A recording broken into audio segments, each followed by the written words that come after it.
زي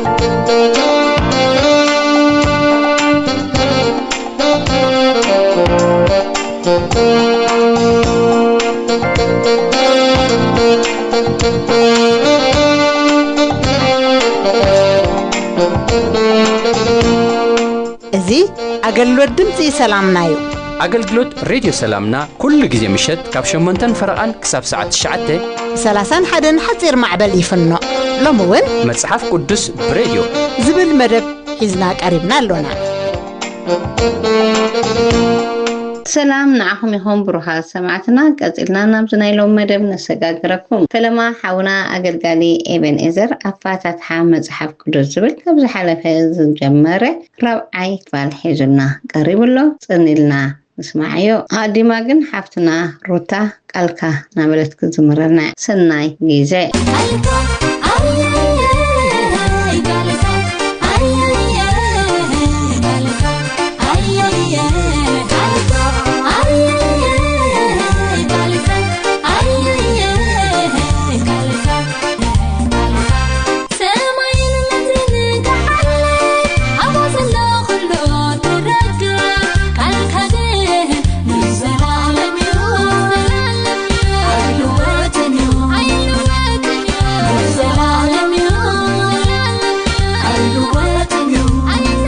سلام أملاخ نعخاتكم يكون نابلكو كمتي زحلفة كفال ندعو زلنا بتختتالي زعبا سنافاتات مع مصحف قدوس نفس حلفة سلسته فالات رئينا يلنا نلوم عند دماني اتي لتا سلستن ترقم مالت ألوغوري كويج انسوايوي ترقم اب ألكساندريا زنبرن اب أنسوكيا زنبرن اتي سواسواوي ترقمن تي اب زلع على سلطان نايب اب أسنت زتأمن زنبرن ترقمن رئينا نيرنا نلومي دماني أمناي داسي جيزي زلو كم كما يمثل كا كنرئينا ترقم هداسي ويدمات حادثو زي عم فارق مبال 215 كفل الزمن كساب معالتات تاريخاوي نغفيتان تباهيلوز في الزنبرة جيزي مثالي أوي أقرابتات ينعق نبره التي نتصور ترقمن مصحف قدسن كل سب تباصحيو زنبره كم أون بمصنعتي تاريخ سواسون كانوتن لما زهافت من زمعبلني وزنبره سنقالاتن بفلاي دما موقلاو عنقاتات كركبي كال نيريو زي دما تحدثو نفس وقف اماني مصحف قدسو خنبب زتبابعن اب ترغم مصحف قدس دما بزح يو زسرحن مصحف قدس ماوشت سنه ملكوتاوي توفاينت زنبب نيرو زي كازي مصحف قدس نخوننتن هايمانوتاون كال دليتاتن زغلص وهود زي غاغه سالي بمخانو زدما نتحدث مصحف قدس كم امنتي وينهم كم ببو نخلهم سبات كيرومي سلازي ناي هداسي غزي ازي زحشن زبلصن غزي نمصحف قدسن نمترغا مصحف قدسن كم زنبره بزمرتو زي نري حبتي رابعي معرف نايزي سنه افتاتح مصحف قدس انريو مباري استفالالي اغباب افتاتح ويدماني استفالالي اغباب ترغم كم زلو سفيح كيرنا نلومي كنرينا يتقدماي مثالياوي ترغم ايو زي اغباب ترغم زي ببزحات اب كالاين سالساين كفل الزمن زنبرو ابوتات بيت كريستيان يتقوملو نيرميم نابنت حدا خابتهم ناي بيت كريستيان ابوتات اوغوستس كم تمراتي اغباب ترغم زتمسرته خوينو امولو ماكلاي زمن اب كاثوليكاويت ابليلو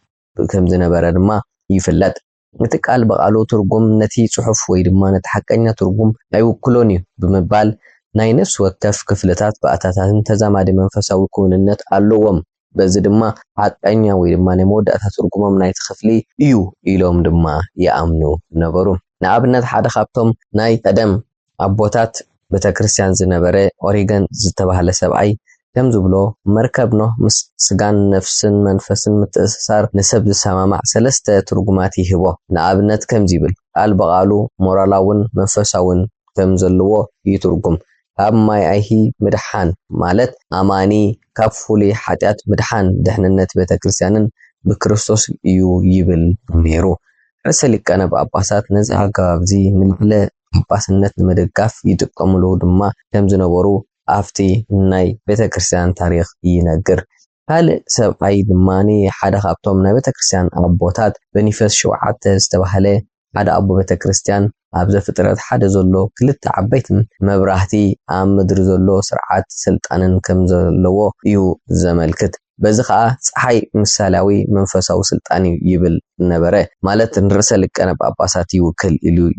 ይኣምን ወይ ድማ ይምህር ወርሒ ድማ ምሳሌያዊ ሲቪላዊ ስልጣን ሃፃይ እያ ትነግር ኢሉ ድማ ይኣምን ንሉቃስ 22:38 ብምጥቃስ ድማ እንተን ደቀ መዛሙርቲ ዝሓዝወን ክልተ ኣስያፋት ሐዋርያ ኣብ ዓለማውን መንፈሳውን መንግስታት ስልጣን ከም ዘለዎም ዘመልክት ጌሩ ምሂሩ ኣሎ እቲ ትርጓሜ ክሰግደሉ ዘለዎም ዓላማዊ መልክዕ ስለዘይብሉ እቲ ናይ መወዳእታ ስልጣን ነቲ ጠቕሲ ካብ ምዃን ኣቋሪፁ ትርጉም ይኸውን ኣሎ ናይ መን ምሳሌ ምልክትን ቁኑዕ እዩ እዚ ሕቶዚ ንቅዱሳት መጽሓፍቲ ከም ሓቀኛ ቦታ ስልጣንን ማዕድማዒ መንገድን ዝኽእል ናይ ቤተ ክርስቲያን ስርዓት መሰረት ስልጣንን ንምስራት ድማ መሪሕ እዩ ምሳሌያዊ ትርጓሜ ኣብ መጽሓፍ ቅዱስ ሳሕቲ ጥራዩ ዝርአ ገለ እንድሕር ደኣኒ ካብ መጽሓፍ ቅዱስ ክንረአ ኮይና እቲ ኣብ ገላትያ ምዕራፍ 4 ቁጽሪ 21 እስካብ 31 ዘሎ ጥራይና ኣብ መጽሓፍ ቅዱስ ብዛዕባ ምሳሌያዊ ዝኾነ መንገዲ ንረክብ ኣብኡ ድማ እቲ ጠቕሲ ከምዚ ዝብል ጽሑፍ ኢና ኣብ መጽሓፍ ቅዱስ ንረክብ ምሳሌ ኣጋርን ሳራን ኣብቶም ትሕቲ ሕጊ ክትኮኑ እትደልዩ ንሕግዝ ኣይሰምዑን ኢኹም እስኪ ንገሩኒ ኣብርሃም ክልተ ወዲ ከም ዝወለደ እቲ ሓደ ካብ ታባርያ እቲ ሓደ ካብታ ጭዋ ጽሑፍ ግናኸ ወዲ ታባርያ ከም ናይ ስጋ ተወልደ ወዲ ታጭዋ ግና ብናይ ተስፋ እዩ ተወልደ እዚስ ምስሊ እዩ እዘን ኣንስቲ እዚኣተን ክልተ ኺዳኔን እቲ ሓንቲ ኪዳን ካብ ደብረ ሲና ንባርነት ትወክል ንሳ ኣጋርያ ኣጋርሲ ኣብ ሃገር ዓረብ ደብረ ሲና እያ እሞ ንሳ ነዛሎሚ ምስ ደቂ ኣብ ባርነት ዘላ ኢየሩሳሌም ትመስል እታ ናይ ላዕሊ ኢየሩሳሌም ግና ዋይ እሞ ንሳ ኣዴና ለኣት ዘይወለድኪ መኻን ተሓጎሲ ካብ ደቅታ ሰብኣይ ዘለዋስ ደቅታ ዘይብላ በዚሖም እዮም እሞ ንምውላድ ይፅዓርኪ እልል በሊ ምድሪ እውን ዕድር ዝብል ጽሑፍ እዩ እሞ ንሕና ኣሕዋተይ ከም ይስሐቅ ደቂ ተስፋ ኢና ብናኸ ከምቲ ሽዑ ኣብቲ ናይ ስጋ እተወልደ እቲ ናይ መንፈስ እተወልደን ዝሰጎጎ ሕጂ እውን ከምኡ እዩ ጽሑፍ ከእንታይ ይብል ወዲ ታባርያ ምስ ወዲ ታጭዋ ኣይወርስን እሞ እታ ባርያስ ምስ ወዳ ሰደዳ ስለዚ ኣሕዋተይ ደቂ ታጭዋ እምበር ደቂ ታባርያ ኣይኮናን ኢሉ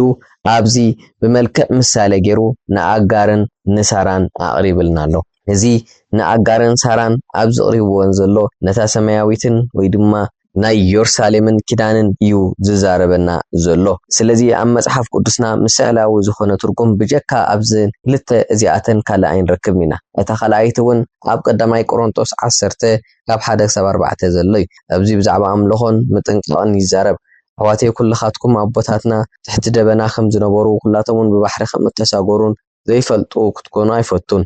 ኩላቶም ድማ ብደበናን ብባሕርና ሙሴ ተጠምቁ ኩላቶም ነቲ ሓደ መንፈሳዊ ምግቢ በልዑ ኩላቶም ነቲ ሓደ መንፈሳዊ መስተ ሰተዩ ካብዚ ስሕቦም ዝነበረ መንፈሳዊ ከውሒ ሰትዮም እሞ እቲ ከውሕቲ ክርስቶስ ኢሉ ነዘን ክልተ ዚአን ኣብ መጽሓፍ ቅዱስ ብዛዕባ ምሳሌያዊ ወይ ድማኒ ከም ዝመልክዕ እተሸፈነ መልክዕ ጌሩ ኣቕሪብዎ ኣብ መጽሓፍ ቅዱስና ካልእ ዓይነት ምሳሌያዊ ዝመስሉ ነገራት ፈጺምና ኣይንረክብና እዞም ምሳሌያዊ መግለጺታት እዚኣቶም ከይተርፉ ካብ ምሳሌታት ንላዕሊ ከም ዓይነት መግለጺታትን ይቑጸሩ ኣብ ቁጽርታትን ኣብ መጽሓፍ ቅዱስን ዝርከቡ ቁጽርታትን ጭቡጥ ቁጽርታት ይኹን ወይ ድማ ኣብ ኣስማትን ክፍልታትን ዝርከቡ ፊደላት ምስጢራዊ ምሳሌያዊ መልእኽቲ ክሕዙ ይረኣዩ ኣብ መጽሓፍ ቅዱስ ከምዚ ዓይነት ትርጉም ዝህብ ትእዛዝ የለን ኩሉ ግዜ ክውገድ ጥራይ ዝግባእ ንኣብነት ምስ ቁጽርን ምስ ናይ ስማትን ምስ ናይ ዝተፈላለየ ነገራትን ኣተሓሒዞም ብዙሓት ሰባት ምስክርነት ክህቡ ወይ ድማ ካልእ ዓይነት ትርጉም ከምጽኡን ይረኣዮም እዚ ግና ፈጺሙ መንፈሳዊ ስልጣን ዘይብሉ ነቲ ሓቂ ዝኽሽፍንን ነቲ ሓቂ ዝኽውልን ኮይኑ እዩ ዝርከብ እቲ ካልኣይ ናይ ትርጉም ቅዲ ድማ ስነ ጽሑፋዊ ኣገባብ እዩ እዚ ስነ ጽሑፋዊ ኣገባብ እዚ ኣይሁድ ድሕሪ ስደት ባቢሎን ይጥቀምሉ ነይሮም እዮም ብተወሳኺ ብኣኽረርቲ መሰረታውያን ብዙሓት ኣምልኾታት ይረኣዮም ደቂ ኣምላኽ ማለት መሰኻክሪ የህዋ ሞርሞናውያን ወዘተ ይጥቀምሉ ከም ዝነበሩ ታሪኽ ቤተክርስቲያን ይሕብር ነፍስ ወከፍ ቃል ፍጹም ቃል በቃል ይወስዱ ስእላውን ዘረባውን ምሳላውን ሓዊስካ እቲ ታሪኻዊ ድሕረ ባይታ ከም ዘይድሊ ቆፂሩ ሸለል ይበሃል ካብዚ ሕግዚ ዝኾነ ይኹን ምዝምባል ከም መስዋዕቲ ይቁጸር ሞርሞኒዝም ኣምላኽ ኣካል ከም ዘለዎ ይምህር ሰንኪ ተወሳኽ ናይ ኣምላኽ ዓይኒ ኢድ ወዘተ ድማ ነቲ ትርጉም ከብዎ ይፍቱን እዮም ማለት ምስ ናይ መዝሙር ዳዊት 91 ኣተሓሒዞም ማለት እዩ እታ ኣቕሪቦ ዘሎ ብዛዕባ ዓይኒ ይኹን ኢድ ዝዛረቦ ቀጥታዊ ትርጉም ስለ ዝህብዎ ይኹን እምበር እዚ ማለት እውን ክርስቶስ ማዕጾ እዩ ማለት ድዩ ኣይኮነን ከምቲ ኣብ ወንጌል ዮሐንስ 7 ዘሎ ናይ ህዋ መሰኻከር ኣብ ቆሎሴ 1:15 ተጠቂሞም ሙሉ ዘለው ተስፍጡር እዩ ብምባል ይረጋግጹ በኽሪ ግና ንወራሲ ርስቲ ስድራ ቤት ንምምልካት እውን ይጥቀምሉ ነይሮም ኣብ ዘዳግም 21:15 ክሳብ 17 እዞም ኣብ ላዕሊ ዘለው ኣብነታት እንድሕር ዳርኢና እዞም ክልተ እምነታትን ካልእ ነገራትን ናብቲ ዘይኮነ መንገዲ ክመርሕ ከሎ ንርኢ ኣለና ስለዚ ቀጥታዊ ትርጉም ናቱ ዝኾነ ጽልዋን ሽግራትን ፈጢሩ እዩ እቲ ምሳሌያዊ ትርጉሙን ናቱ ዝኾነ ትርጉምን ስሕተትን ኣምፂ እዩ እዞም ኣብ ላዕሊ ዘለው ኣብነታት እምባር ነዚ ንቅዱሳን መጽሓፍቲ ዘይርዳእን ዝጋጮን ዘይንበርን ይገብርዎ ኣለው ማለት እዩ ነቲ ክኸውን ዝግብኦ ተጠንቂቐ ምርዳእ ኣገዳሲ እዩ እቲ ሳልሳይ ትርጉም ድማ ትውፊታዊ እዩ እዚ ትርጉም እዚ ኣብ ድሕረ ተሃድሶ ከም ግብረ መልሲ ኣንጻር ጽሩይ እምነት ዝዓበየ ኮይኑ እዚ ስርዓት እዚ ሎሚ መብዛሕትኦም ክርስቲያናት ብዘይፍላጥ ዝጥቀምሉ ስርዓት እዩ እዚ ትውፊት ኣገባብ ዳርጋ ኣብቲ ውልቃዊ ዝምልከት ጥራይ ዘተኮረ ኮይኑ ማለት ንዓውደ ጽሑፍን ታሪኻዊ ድሕረ ባይታን ካልእ ኣገዳስነት ትርጉማትን መትከላትን ሸለል ናይ ምባል ዝምባለ ኣለዎ ትውፊታዊ ትርጉም በቀሊል መንገዲ ናይ ፍታቴ ወይ ድማ ኤግዜሲስ መስርሕ ዘይሓለፈ ምሳሌ ዘይቁኑዕ ትርጉምን ክስዕብ ይኽእል ዕላማታት ናይዚ ኣቀራርባ ቅዱሳት መጽሓፍትን ዝናኣሉ እኳ እንተኾነ ትውፊታዊ ትርጉም ኣብ ቁኑዕ ትርጉም ቃል ሓቂ ዝተመስረተ ክኸውን ግን ኣለዎ እዚ ትውፊታዊ መስርሕ ኣተረጓጉማ ማለት ነቲ ኣስተንትናዊ ወይ ድማኒ ኣብዚ ዘመን እዚ ገኒኑ ዝርከብ መጽሓፍ ቅዱስ ቃል ኣምላኽ ብድሕረ ባይቱን ታሪኻውን ቋንቋታቱን ኬድና ዘይኮነሲ ኣምላኽ ኣብ ውሽጢ ያምጽዎ እዩ መንፈስ ቅዱስ ገሊጽለይ ብዝብል ኣገባብ ነቲ ቃልቲ ብዘይ ትኽክላዊ ወይ ድማ ብዘይቲ ተጻሕፈሉ ትርጉምን ስልጣንን ከተቕርቦ ከለኻ ማለት እዩ እቲ ራብዓይ ድማ ርትዓዊ ኣተረጓጉማ እዩ እዚ ርትዓዊ ትርጉም ማለት ኣብ ምኽንያት ደቂ ሰባት ዝተመርኮሰ ትርጉም ቅዱሳት መጽሓፍቲ ናይ ውሳኔ መስርሕ እዩ ሓደ ካብቶም ቀዳሞት ደገፍቲ ርትዓዊ ትርጉም ዝነበረ በርናርድ ስሚዝ ኣብ 1670 እዩ ንሱ ንቅዱሳት መጽሓፍቲ ካብ ምትርጓም ምኽንያት ቀዳምነት ከም ዘለዎ ይምኩት እዚ ኣገባብ ዝሓቅነት ወይ ሓሶት ምፍላጥ ብሳይንሳዊ ተለዋዋጥን ኣገባብ ክትጥቀመሉ ይግባእ ይብል ነይሩ አንድ መሰረት ናይቲ ታሪኻዊ ነቐፌታ ኣገባብ እዚ እዩ ዝነበረ ኣብዚ እዋን እዚ ዘመን ሊበራራዊ ስለ ዝነበረ ኣብያተ ትምህርቲ ስነ መለኮት ነዚ ትርጉም እዚ ዝተመርኮሳ እየን ዘቕርባ ዝነበራ ስለዚ ምኽንያት እዚ ድማኒ ነቲ ትርጉም እቲ ብኻልእ መንገዲ ገይሩ ከብጽሖን ከም መሓላልፎን ከም ዝኽኣለ ድማ ይረድአና እቲ ዝነበረ ንኹሉ ንፖለቲካ ነቲ መንፈሳዊ ወይ ድማ ቤተክርስትያን ዘሎ ሓደ ገይሩ ኣማእዚኑ ዝኸይድ መፍትሕ ናይ መጽሓፍ ቅዱስ ምርካብ ዝብል እዩ ነቲ ዘይጎድእ ነቲ እውን ዘይጎድእ እዚ ድማ ብመሰረቱ ሳይንሳዊ ኣገባብ ዘለዎ ንመርትዖን ፍልስፍናዊ ኣገባብን ክጥቀምሉ ስለ ዝመረጹ እዩ ስለዚ እምበር ንሎማዓንቲ ኣብዚ ክንውዲና ኣብቲ ዝቕጽል ብዛዕባቲ ብድሕሪኡ ዘሎ ናይ ኣተረጓጉማ መንገድን ብዛዕባ ኣብኡ ሰዋሰዋዊ ትርጉማት ከመይ ጌርና ንሪኦን ዝብል ሒዘልኩም ክቐርብ እየ ክሳብ ዝመጽእ ሰሙን ሰናይ ንኹልና ሰላም እነ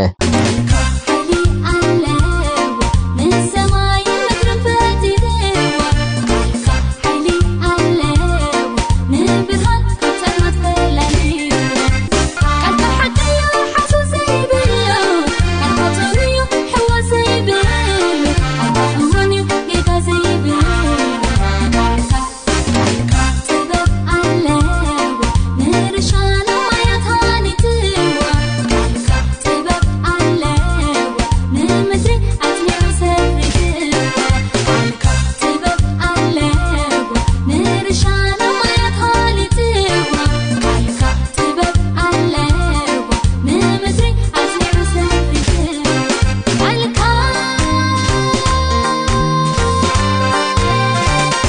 بمقصال حونا أقرقالي تمسكن كابس حلفة زجمرة ጸሎት ዳንኤል ዝብል ربعي كفال حيزلنا قريب الله سنعي جيزاء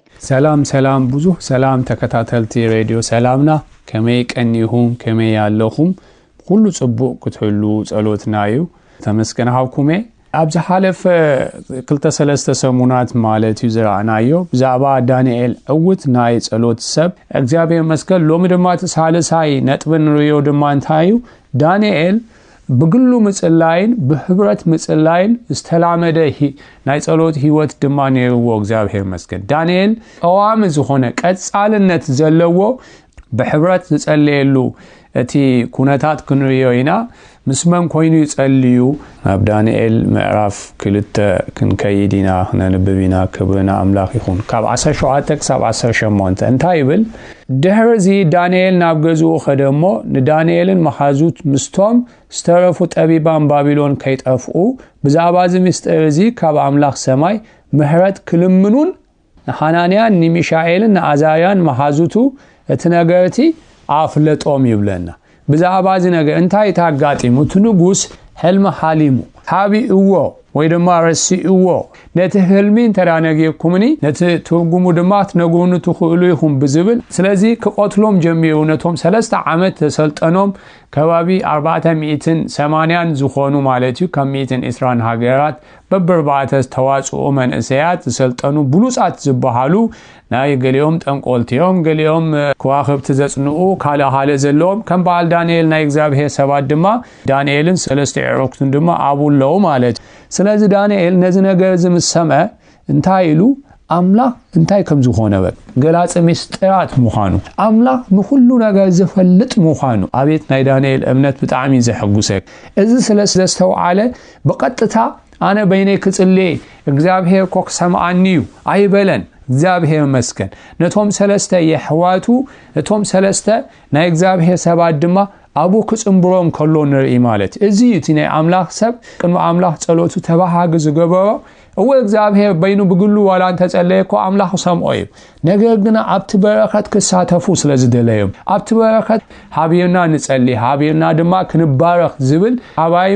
حاليفو نحواتي كخون الله وزبل زنبرة سبيو እግዚአብሔር መስከን ስለዚህ ዳንኤል ምስቶም ዕሮክቱ እንታይ ከም ዝሆኑ ሀቢሮም ከም ዝጸለዩ ኢብን አብ ካለ ቋንቋ ተማህጸኖም ይዝብል አብዝ ህጅ እንታይ ገበሮም ይዝብል ክልምኑ ነሐናንያን ንሚሻኤልን አዛያን መሐዙቱ ተነገን አፍለጦም ሽኡት ሚስጥር ድማን ዳንኤል ብራኢ ብለይቲ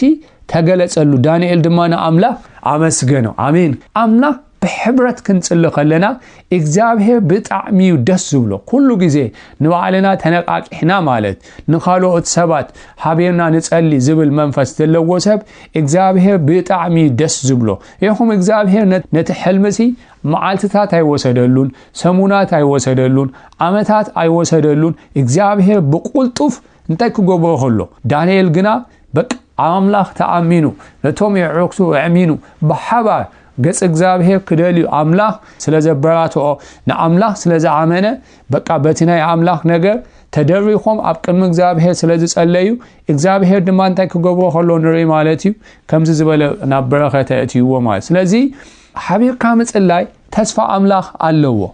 መንፈሳዊ ህብረትን ምጥማርን ድማ ይፈጥር ነቶም ዝጽልዩ ድማ ልቦም እንታይ ገበሩ የጋጥሞዩ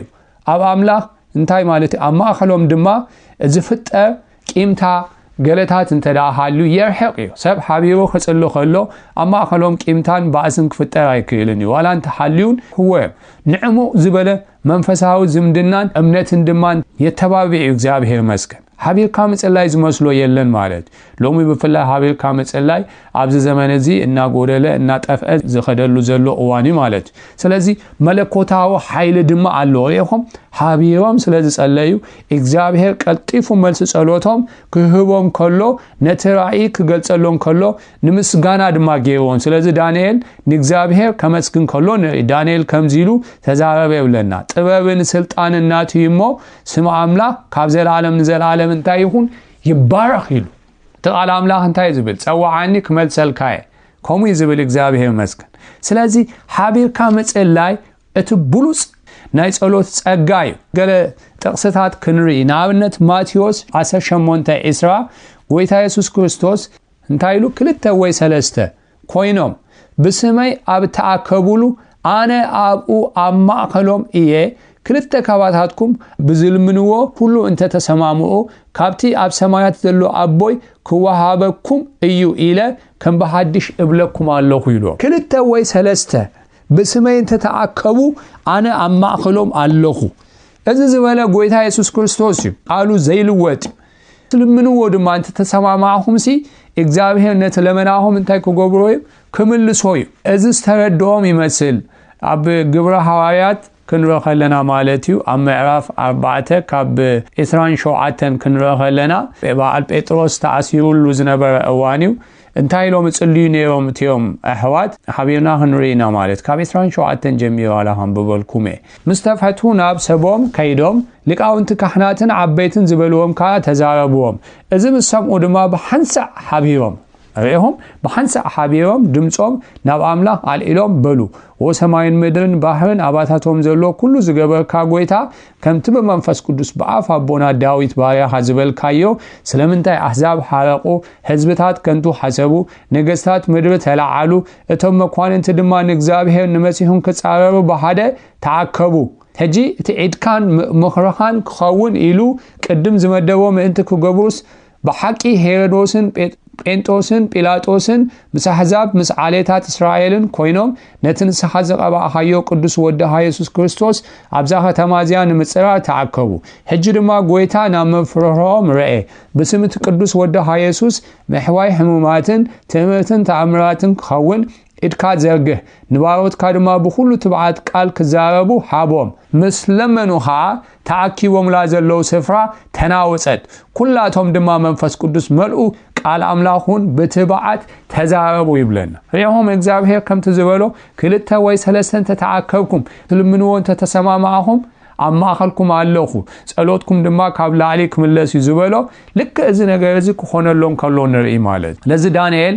ከምዛ ዓይነት ህይወት ዝነበሮ ሰብ ብግሉ ድማ ይጽልን ነይሩ ማለት በፍላይ ምዕራፍ 9 ክንረኸለና እንታይ ዝገበር ነይሩ ማለት ብግሉ ድማ ይጽልን ነይሩ በፍላይ ድማ ነማዓልቲ ሰለስተ ጊዜ ድማ ይጽልን ነይሩ ይብለና መሊሰ ከም በበልኩሜ ኣብ 6:10 ዳንኤል ድማ እዚ ሕጊ ከም ተጻሐፈ ምስ ፈለጠ ይብለና ናብ ቤቱ ኸደ እተን መሳኹቲ ኣብ ደርብ ዝነበረት ቤቱ ናብ ኢየሩሳሌም ኣቢለን ተኸፊተን ነበራሞ ከምቲ ቀደም ዝገብሮ ዝነበረ 3 ሰዓት መዓልቲ ኣብ ቅድመ ኣምላኹ ብብርኩና ተንበርከኸ ጸለየን ኣመስገነን ይብለና 3 ጊዜ ኣብ መዓልቲ ከምቲ ቅድመ ሕጂ ዝገብሮ ስለዚህ ናይ ዳንኤል ናይ ግሊ ህይወት በጸሎት ዝተመለ ብምስጋና ዝተመልአ ነይሩ ማለት ዘገርም አይኮነን እግዚአብሔር ከምዝ ዝበለ ጸሎት ቀጥፎ ክምልስ ዳንኤል አታ ፍቱ ዝተፈተሐ ዳንኤል ክብሎ ዘገርም አይኮነን አህዋደይ ንዳንኤል ሲ ምስ እግዚአብሔር ዘሎ ሕብረት ናይ ጸሎት ህይወት ቀዳምነት ተሰርዐ ዳንኤል ነዚ ነገር እዚ ክገብር ከሎ ኣብ ሓደጋ ከምዘእትዎ ናብ ጉድጓድ አናብስ ከምዘደርብዮ ይፈልጥ እዩ ነገር ግና ካብ እግዚአብሔር ተፈልየ ጸሎት ዘይብሎ ህይወት ካብ መንባር ናብ ጉድጓድ አናብስ ክድርበ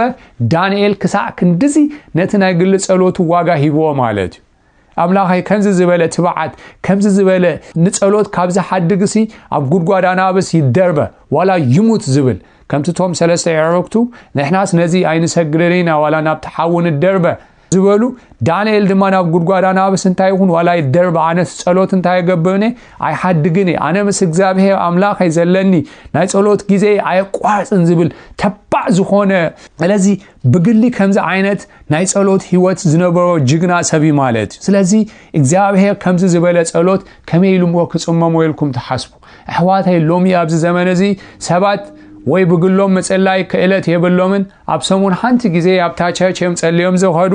ወይ ድማ እንታይም ዝኾኑ ብግሎም ኣብ ገዝኦም ይጽልዩ ኣብ ሕብረት ናይ መጸላይ ልምድ የለን እግዚአብሔር ግና ካብ ዳንኤል ክንመሃሮ ዝደልዩ ነገር እንታይ እንተዳይልና መጀመሪያ ናይ ጸሎት ህይወት ኣብ ግላኻ ይጅምር بقلها تسليو ጸሎት ንእግዚአብሔር ክትፈልጦ ይገብረካ ንእግዚአብሔር ሐሳቡ ክትረዳ ይገብረካ ንእግዚአብሔር መስኡ ጥዑይ ዝኾነ ሕብረት ክህልወካ ይገብር ምስ እግዚአብሔር የሰማማዓካ እግዚአብሔር ሚስጥሩን ሐሳቡን ይገልጸልካ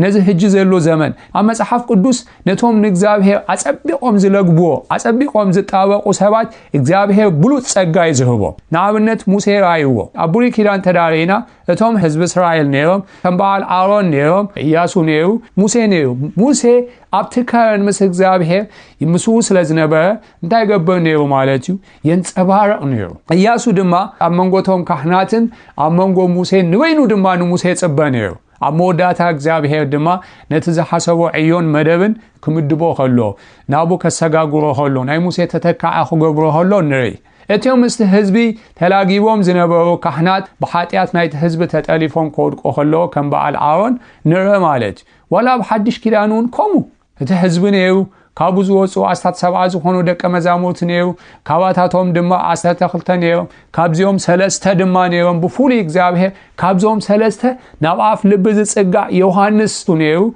دانيالن هوايا يوحنسن انتداري همو كلتيهم عزيوم استفتهو سباتهم نيوم أصبقهم دما ناب إجزابه زلق بوز نبرو سباتهم نيوم أصبقهم دما إجزابه نتناي موداتا عالم رأي زحابهم تمساسل تسباتهم አይገርመኩምን እትሚስጥሮም እንታይን ተዳይልና ዮሐንስ ናባፍ ልብ ጎይታ ኢየሱስ ክርስቶስ ጽጋኔው ዳንኤል ድማና በእግዚአብሔር ሁሉ ጊዜ ጽጋ ዝለግብ ዝነበረ ሰብዩ ስለዚህ እግዚአብሔር ካብዝ ነገርዚ አምላክ ንልብና ከላዓሎ ክምሁሮ በዝ ነገርዚ ከበራታ አኩም ይደል ብግላ ሐምስ አምላክ ርክብ ክህልወካ ናይግድንዩ ብግሊና አምላክ ክትፈልጦ ሐሳብ አምላክ ረዳካ ካብ አምላክ ድምጺ ራኢ ነትንቢት كل منفسه زخونه ነገር ክትቀበል ይገብረካ ሰብ ብግሉ ጸሎት እንተዳ ሐልይዎ ምስ አምላክ ጥዑይ ዝخونه ህብረት እንተዳ ሐልይዎ ክዋጋ እንተዳ ጀሚሩ ናብ ህብረት ክመጽእ ከሎ እቲ ህብረት እንታይ ዝኸውን ሓዊ ዝነድድ እምባር ኣብዚ እንመሃው ነገር ሎሚ አነን ሰሓትኩም ከናይ ግል ህይወት አለናዶ ሐቢርካ ናይ መጽላይ ልምድታት አለናዶ ናቡ ናአቱ በዚ ቃል እዚ ከተባባዓኩም ይደል ማለትዩ ኣብቲ ዝመጽእ ድማ ከም ፈቃድ አምላክ መልስና ካለ ነገር ድማ ክንመሃሪና ማለትዩ ጎይታ ይባርኩም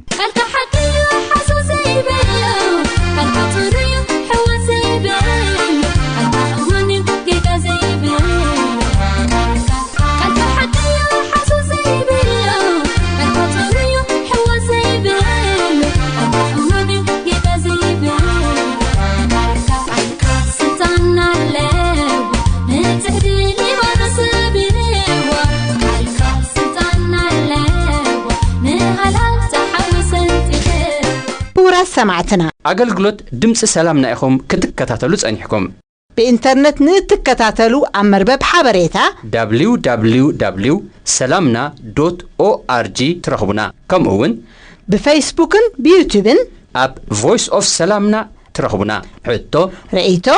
ويكا كتبركتو وقت دليو حبريتا مزهلوكم Voice of Salamna @yahoo.com إلكم سردلنا صباح منسين هيواتن زبل مدبنا كتكتاتلو بخبر نعدمكم من እግዚአብሔር ተዘክሮ አይተርፎ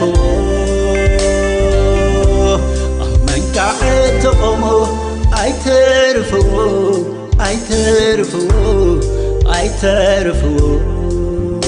ولدي مرقم حديقنا سلدقنا نبصلت نملس حوارا باولوس أبتي أموداتا زمن كفوء زمن كم زمت ساعتن كيرنا له سلزي نتا أمونغونان أمونغو دقنان تفتير زولو ناي عدمي قاك نخن ردوم كيكالنا أزانان دقل بنان كفنا نخن سمعهم انتي سلقزاء رسنا مخلن سلي بسنك أب كل كرنعات هوات زقات أمم تغطي وطري فرهي مش قرار كاب زي دليو حدقنيا والسانيتات دحينهم قرعون تعين رحوق زعلمي هوات نخمرحو نتقلي لهم كابتي قبل علي من سيات تفنيو زلو منفس ناي رخصت عبدانن قبرة سدماونتن كالن نخعقبو نتحقنيا مقد أملاخ كرخبو بعرفتي نخملالسو نتي أبزع عالم زياء زقزق زلو كفوء منفس بنتصورة لليوم كام مربوبو حرقوينهم نتتصبغ بمدلاي هيوتهم أبتحت منفس قدسن كال أملاخن نخاقزو نتسلي اللهم كاب تعبيتن تمكحتن ريحقهم نقزاء رسوم تحت بمبال نقز عبيتي كفرون كخبرون نتسلي اللهم دقاقمنا نتسلي اللهم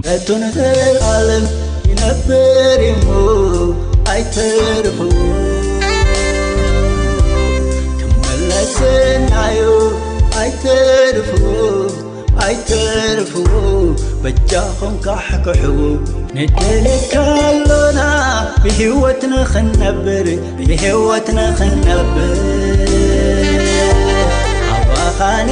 ምህልል ህዝብኻነ ክዝክር ህዝብኻነ ክዝክር ርስትኻነ ክዝክር ብመጠንተን ጐደብን ሕስኻን ዝበልዓና ሰይፊ ዘጀነቐና ኣባኻነ ምህልል ንስኻ ክትርድኣና ንስኻ ክትርድኣና ንስኻ ክትከሕሰና ደሊካ ኣሎና ተመለሰና ተመለሰና መለሳ ኣሎና ተመለሰና ምሕረት ግበረልና ካብ ኣኽራን ካብ ከረቢት ረድኤታ ይለመናን ረድኤታ ይለመናን ምድሓን ሓይለ ጸጋ ፍጹም ኣይተጸበናን ፍጹም ኣይተጸበናን ፍጹም ኣይተጸበናን የዕንትና ግና ናባኻ የጥመታ ናባኻ የጥመታ ስኻ ጥራይኻ ኣብ ልዕሊ ኹሉ ጐይታ ኣብ ልዕሊ ኹሉ ጐይታ ኣብ ልዕሊ ኹሉ ጐይታ ኣቶም ንእግዚኣብሔር ተዘክርዎ ኣይተርፍዎ ኣብ መንቃዕቲ ቆሙ ኣይተርፍዎ ኣይተርፍዎ ኣይተርፍዎ ምሕረቱን ዘለዓለም ይነብር እሞ ኣይተርፍዎ መለስናዮ ኣይተርፍዎ ኣይተርፍዎ በጃኹም ካሕክሕዎ ብጌደ ፀበበኦ ልቦና ባኻ ኽሌቡ ልቦና ባኻ ኽሌቡ የመህለልዮ ዘሎ ኣብ እግርኻ ወዲቑ ኣብ እግርኻ ወዲቑ ኣብ ትሕትኻ ወዲቑ ብጀካኻ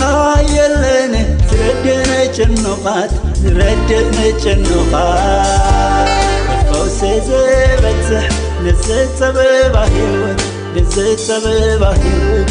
ንዝፀበባ ህይወት ደሊካ ኣሎና ተመለሰና ተመለሰና መለሳ ኣሎና ተመለሰና ምሕረት ግበረልና እዚ ኹሉ በሰምካ ዝተሰመ ህዝቢ